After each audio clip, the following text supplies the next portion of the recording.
And welcome back to our Super Hoops Walk. 20 minutes of QPR. Shouldn't drink.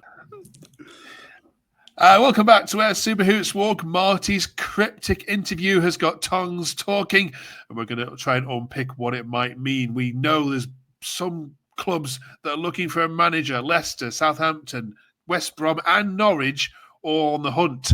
Is Marti about to throw his hat into the ring for one or more of those? We've got Michael and Jared to unpick that and look back at that Swansea result. What a strange starting 11 that was. Is Marti trying to make a point? Let's get straight into it. Thank you very much for watching. Right, Jawad, what have you made of Marti's recent interview?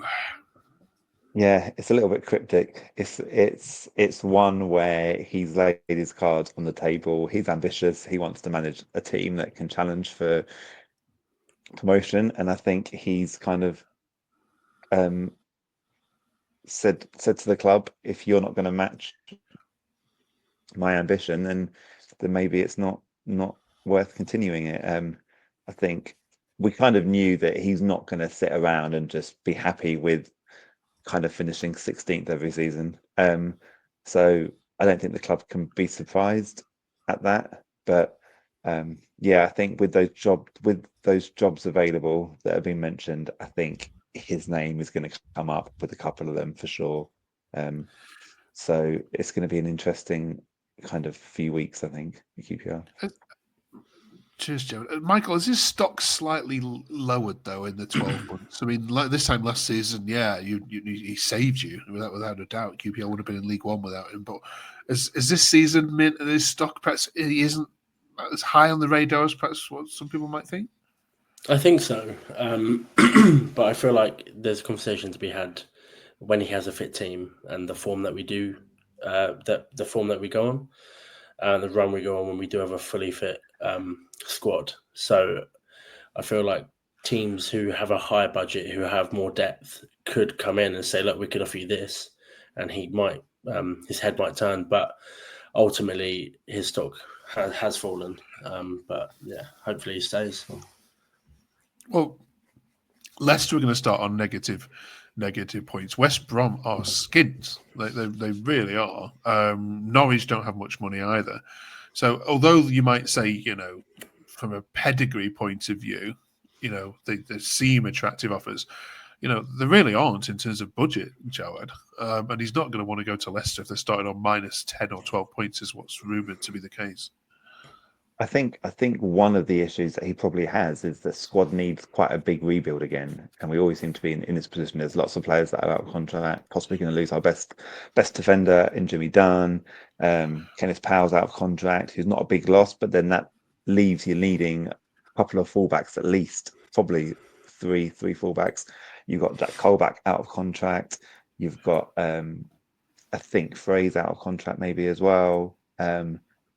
So I think there needs to be a bit of a rebuild, and it's whether or not the club have the finances to kind of go and buy the players that he knows he needs, because it does need 3 or 4 players that are championship ready. And I think probably part of what he was upset with last summer was they bought in players, but none of them were ready for the championship immediately, and that's why we got off to such a bad start. Then he kind of has to adapt because people like Madsen and Sella proved they weren't up to it at the beginning, and then we had loads more injuries. So I feel he probably feels that the club didn't give him the best tools for this season, and like Michael said, when everyone was fully fit, we were a couple of points off the playoffs, and then the injuries come again, and then you're relying on people like Madsen and Anderson again, and Yang, and they've just proved that they're just not up to a season in a championship, and then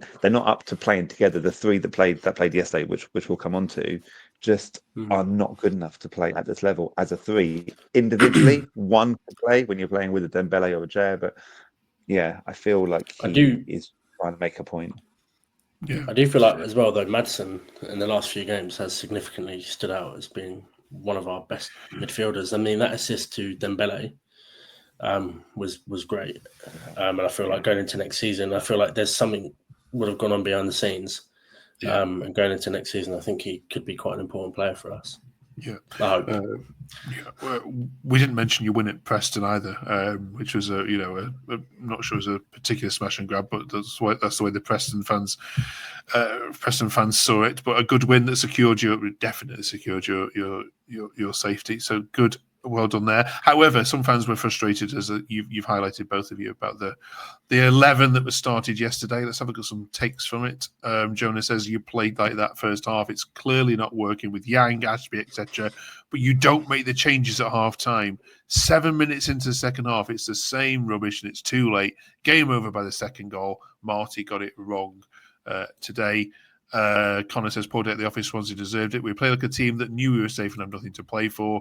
Keep your hair. The Loft says, shocking display, an equal shocking managerial display. Starting lineup was a joke and only reacts when 2-0, when it was clear it wasn't working. What's the manager's insistence with Yang? He's not even ours. Sutton should be getting the time. Benny as well. Do you agree, Michael, with all that's been put there? I do. I feel like with Yang, there might have been something in the contract saying he's got to play a certain amount of games or get a certain amount of minutes, because that's the only explanation I can see why we're starting him. But obviously now with Smith out for the rest of the season, I'd like to see Benny give it a go down the right-hand side. We've not seen him there. We've seen him as a makeshift striker. And I think Emerson Sutton should obviously get a runabout as well. It was a decent little cameo. But yeah, nothing to shout about. I think you should get like a full, or like at least like a good half before the end of the season. Okay. I feel yesterday as well with them.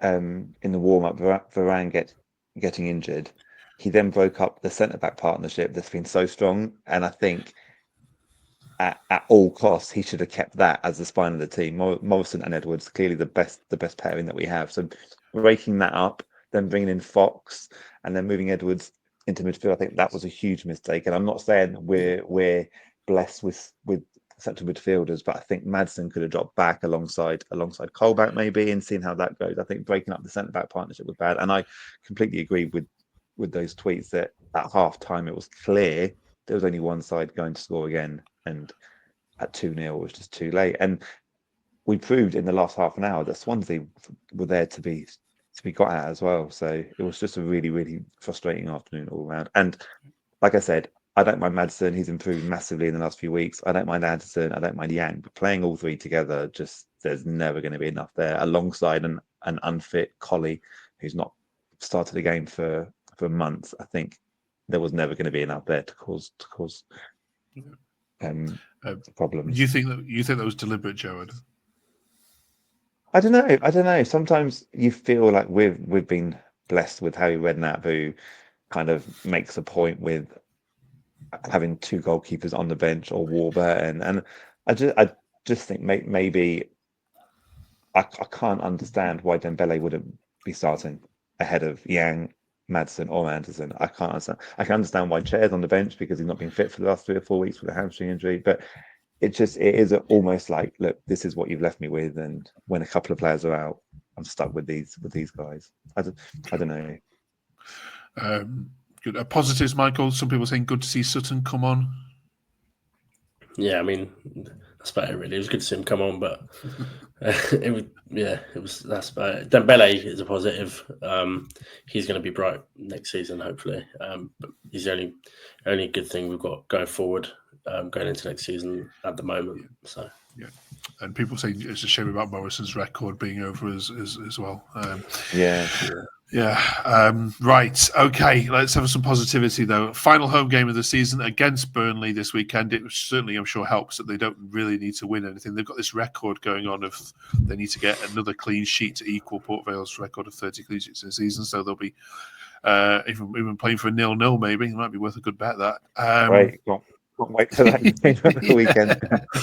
It ain't going to be a classic, this one, I'll be honest with you. It is the final home games. We say goodbye to Loftus Road until August the 6th or whatever it is when we start. So we've got to ask you, what's your favourite moment at the Loft this season? Put yours in the chat below. We'll read some of these out next week. Doesn't have to be a footballing moment. It can be, anything that's happened to you personally. Does it need to be a win? What's been the standout moment for you, Michael, at the famous home stadium? Not a lot, to be fair. Yeah, I was struggling here.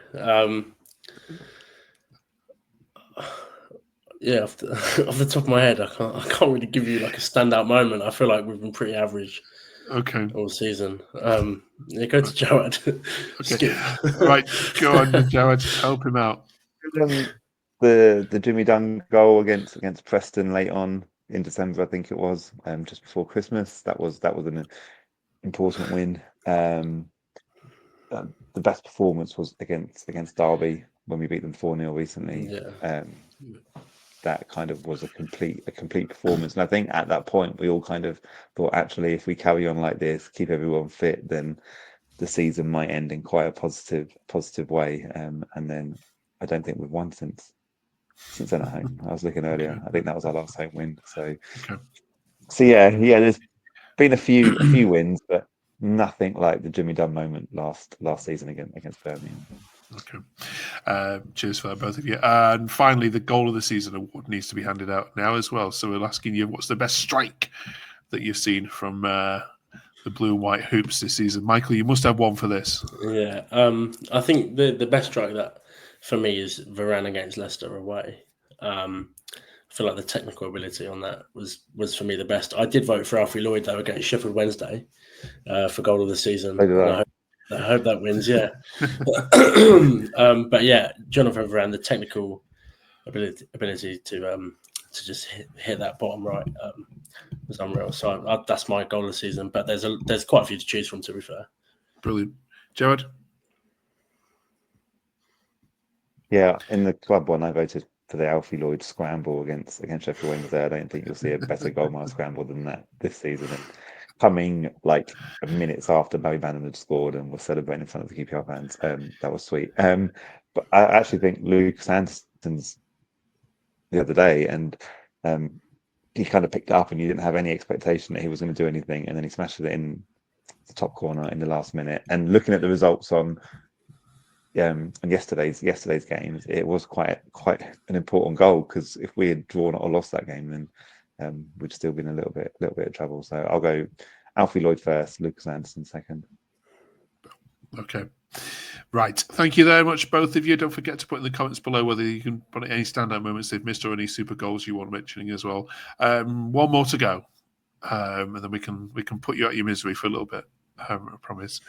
Thanks, Michael. Thanks, Jared. Thank you very much for watching. Don't forget, press the subscribe button. We would love to get over 100 subscribers before the season is out. You can help us get there. Thank you so much. We'll see you in 7 days' time. Thanks, Mark.